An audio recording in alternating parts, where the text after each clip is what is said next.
What is up, everybody? Dan the Fireman here, and we're going to be going over something that a lot of you have asked for, and I did this in a prior video, but we're going to go over target hazards. Reason why it looks a little bit different and I'm not on the bike is that I'm inside my editing program, and we're going to be going over basic scenarios from a rider's point of view, and I'll be using this little arrow right here to point out certain hazards. I'll be pausing the video. It's a lot easier to show it that way, but I want you to understand that these are the things that you'll be looking for. These are the things that you'll be doing while on the road. You have a split second to really make those decisions. So it's best to kind of get yourself ready and prepared and then do it when you have to on the road. So let's go ahead and jump into that.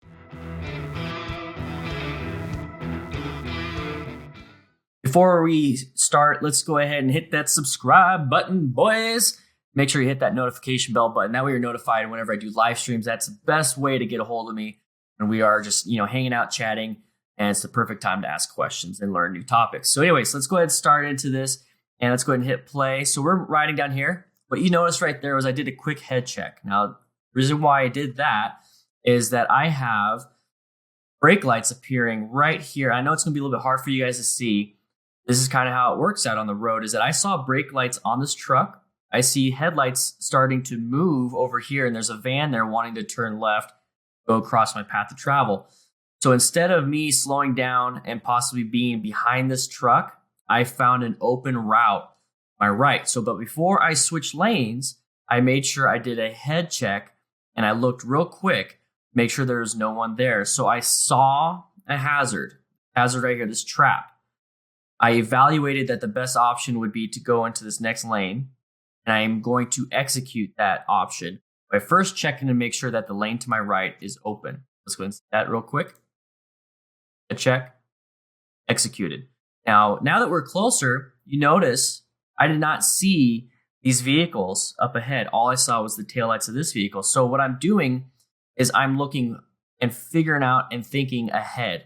So obviously this person hit the brake lights because he has to brake. This person is wanting to turn left right in front of me, and I want to make sure that I'm out of the way by getting through zone right here. So I found an escape path, I executed it, and we're now avoiding that hazard. We have all these different hazards. I'm just doing a quick look around. Now I notice right here, there's a big arrow. So this lane is actually going to end. So this lane, and I want to continue going straight. So this lane's going to end, and if in order for me to continue going straight, I have to merge to them or turn right. So right now, at this point, I'm making the decision whether or not to go into this gap between this green car and this other car up ahead. I'm debating whether or not to go into that gap, or if I put myself into a situation where it would be unsafe. Therefore, I'll just have to make this right turn and then have to do a U-turn or go into the parking lot over here and come out the other way at a safer position. So I am seeing an opportunity here. I'm seeing an opportunity here. And if I have to, I do a quick head check and turn into this turn lane, go into this building, and come out at the light way ahead. A little bit hard to see. I understand. I'm sorry. So I evaluated those options, and I decided that I still had plenty of time to make it into here. So that's what you will see. Go ahead and start that. Did a quick head check right there. I used my blinker. Now, that is something that you want to do. So there's the head. We're going to do it real quick. So here's the head check. Oh, I could slow-mo. I used my blinker right here. Okay. Turn that, the blinker. I use my blinker right there. Indicate that's what I'm going to do. So you need to indicate your intentions to the other drivers. That way they get a heads up. Boom, I clicked it. Now we're going to switch lanes. Okay, at this point, we're going to move the arrow up here. And now I have this car. Okay, so this car is possibly creating a danger path. I see the brake lights coming on right here. So I'm getting ready. I'm pulling in the clutch. I'm getting ready to remove power to the rear wheel. And you can't see my right hand, but it's about to hover the front brake. It's not grasping or pulling or squeezing. It's hovering over the front brake. At this point, I made that split decision once again. We all know as riders, and if you're brand new to this is something that you're going to learn. So don't be too, overwhelmed with this. Is that at this point, I made all those decisions subconsciously. I can escape to the left. I can escape to the right. I have this bike lane that I can escape. Okay, these are all things you can do. Light is green, so I'm assuming that things will be moving. So all I feel right now I have to do is slow down and create the same space cushion right here. This is about 2 to 3 seconds of a space cushion, which is good enough for now anyways. All right, so let's see what I do over here. So I slowed down. I applied the clutch. So I removed a little bit of power.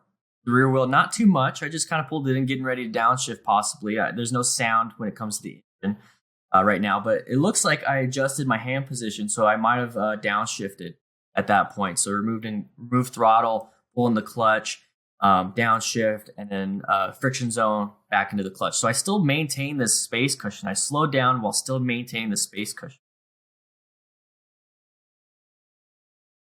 All right, so we have a lot of stuff. Intersections are extremely dangerous when it comes to motorcycle accidents.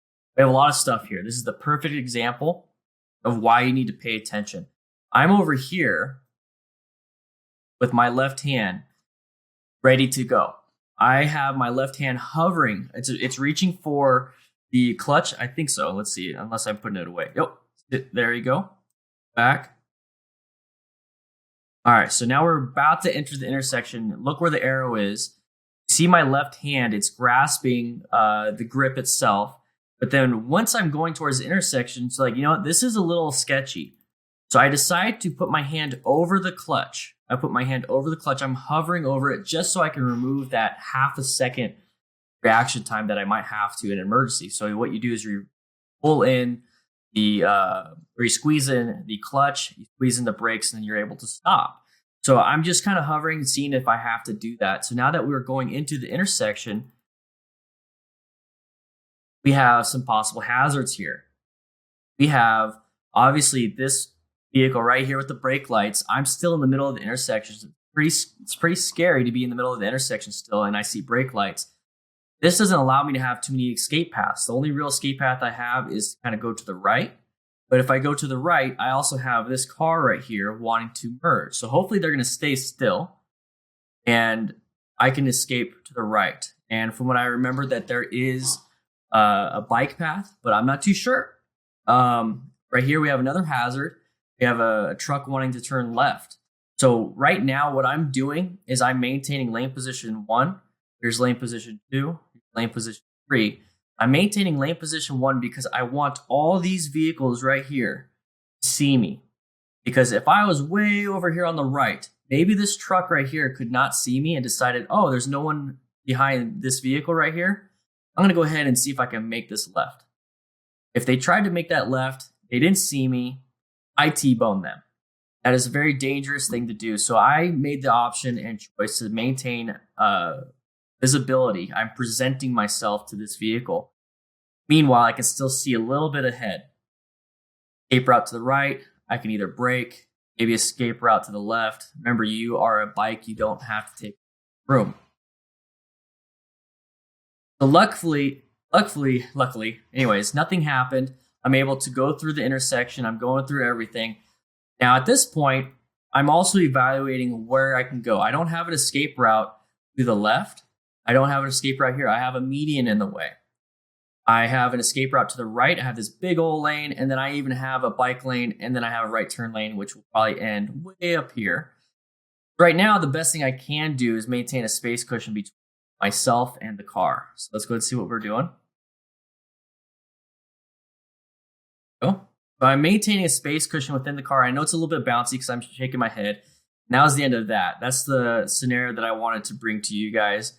So what I did was I just kept maintaining a space cushion. There's not much you could do on escape route. So what I'm going to do is create my own escape route right here. It's about a 4 to 5 second space cushion. All right, so let's go to the next scenario. All right, so immediately we're in an intersection. And I know this is going to be a long video, but I think this is very important. Okay, so right here, just kind of glancing off to the side. And remember, you're doing this all within a split second while you're riding. We have construction. There's construction stuff. So there's construction going that way. Might be construction up ahead. But while I'm looking through all this stuff, once again, I am hovering over the clutch. I'm getting ready to downshift, upshift, whatever it is I need to do, but I'm getting ready. Usually during intersections, I keep both hands on the handlebars. I talk a lot with my hands, but as you can tell, I have both hands here. And that is because I don't really have an escape route. I have a vehicle applying the brakes here, a vehicle applying the brakes here, vehicle tapping the brakes here. So these are running lights and brake lights being applied, and we have a green light up ahead. So I'm assuming things are working out. So I'm in position 1, as you can kind of tell by this tire strip. I don't know if you can see it on your screen, but there's a tire strip here, tire strips here. So this is lane position 1, lane position 2 right here, and lane position over here. I'm presenting myself to where I can see ahead. So that's my goal, is I'm looking ahead, seeing as best I can in front of this vehicle. Now, the escape routes that I have here is I can make a very wide right. I can make a very wide right and try to make it around here, but I don't know what other vehicles are to my right. So it's good to have mirrors. It's good to do head checks every so often, double check and see where you're at. Another escape path that I could possibly do is lane splitting. I can lane filter here, and then I can also lane filter right here. So right now I'm in the good spot to, if I have to, I can lane filter if they decide to stop right on me. If they decide to stop right on me and I have no options to brake, that means I did not give myself enough of a space cushion. So right now I possibly have 2 seconds of a space cushion, and that's not enough, honestly. I think I need to have about 4 seconds. But at this point, I'm giving my option of escape route to the left and there. And intersections are very deadly. Those are things that you have to watch out for. And not only do you have to watch out for other cars and other escape routes, you have to watch out for pedestrians. Pedestrians can be a very specific hazard. You never know if a pedestrian is walking or started to walk when they weren't supposed to. Now you have to avoid the pedestrian. There could be somebody coming from this way, walking this way. You never know. On top of that, there might be a pedestrian, in this crosswalk, might be a pedestrian on the further cross. Don't want to be in that position. Right here, I slowed down. If you notice, the cars are taking away from me. There's a little bit of a distance. Now the car is a little bit further ahead. Kind of go back a little bit. Tiny bit. They actually are taken off and are a little bit of ahead. What that does, or what that means, is that I decided to pull in the clutch and release a little bit of my throttle, and I think I might have even downshifted. You can see with the lights behind, there's people behind me. I'm kind of cognizant of that.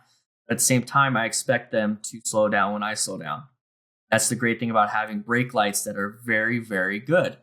Now, I'm unsure if this Jeep is going to turn left, follow this broken pattern line.